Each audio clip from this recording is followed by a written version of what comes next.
1899. London. Jack the Ripper has been dead for 23 years, but his crimes still cast a long shadow over White. Rumors swirl that the notorious killer is living in South Africa, running a casino and fortune-telling business with blood money earned from his crimes. Some believe Jack the Ripper isn't dead at all, that he faked his death and somehow managed to avoid capture all those years ago. And so they wait. They wait for him to return to London.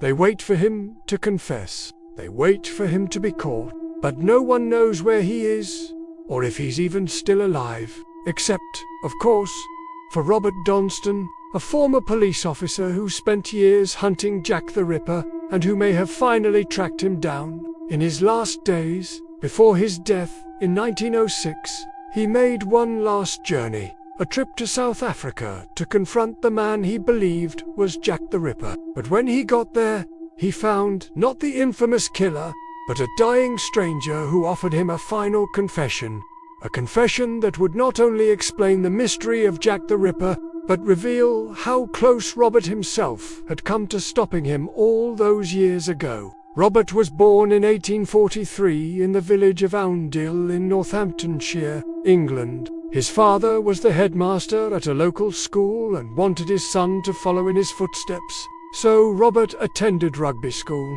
then one of the most elite schools in the country, an institution that counts writer William Makepeace, Thackeray, and future British Prime Minister Neville Chamberlain among its alumni. But while he was a good student, Robert was never interested in becoming a teacher. From the time he was a young boy, he wanted to be a police officer, and in 1860, at the age of 17, he got his wish. He joined the Metropolitan Police Service and became a constable in the L Division based in White. For almost 3 decades, Robert patrolled the rough-and-tumble streets of London's East End. It was a dangerous job. He witnessed poverty, crime, and violence on a daily basis, but he eventually rose through the ranks from constable to sergeant to inspector. By 1888, he was an experienced police officer, and when Jack the Ripper began his killing spree that autumn, Robert was determined to catch him. His first victim was Mary Ann Nichols, found brutally murdered on August that year. Robert was one of the first officers on the scene. Then more victims were found: Catherine Eddowes, Elizabeth Stride, and Mary Jane Kelly. As the body count mounted, fear grew across London. People blamed foreigners, anarchists, even the royal family, but Robert knew it was the work of a single individual, a madman who had somehow slipped through the cracks of society. He spent his days interviewing witnesses, chasing leads, and combing through alibis.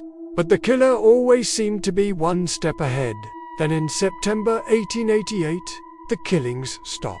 Suddenly, just like that, Jack the Ripper disappeared. Robert continued to hunt him, convinced that he would strike again. But nearly 3 decades passed without a single murder. Perhaps the killer had moved away, or maybe he was dead. Who could say? But Robert never gave up hope of catching him. All that changed in 1902 when an article appeared in The Star, a Sunday newspaper, written by a man named Melville Macnaghten. It detailed the crimes of Jack the Ripper and proposed that the killer was living in South Africa, running a casino and fortune-telling business with money stolen from his victims. Artie immediately contacted the paper, Robe, asking them to send him everything they had on the case. Something about the story felt right, so he paid his own fare to South Africa and began tracking the killer once more. There were no trains or planes in those days, so the journey took months. Robert arrived in Cape Town in November 1905, tired and ready to go home, but after reading the evidence gathered by Macnaghten, he decided to push on to Johannesburg. His search led him to a hotel in the city centre, where he met a Mr. Briggs, a friend of Macnaghten and the owner of the hotel. Melville had told Briggs about a man staying at his hotel who matched the description of Jack the Ripper. A tall man with red hair and a Scottish accent. He called himself James Maybrick, and claimed to be a wealthy businessman from Liverpool. However, Briggs had become suspicious of his guest and had watched him closely. According to Briggs, Maybrick suffered from missing spells, moments when he would stare off into space, appearing to remember something unpleasant. Maybrick was also nervous around Robert, avoiding eye contact and looking over his shoulder constantly. But it was his room that really convinced Robert that he had found Jack the Ripper.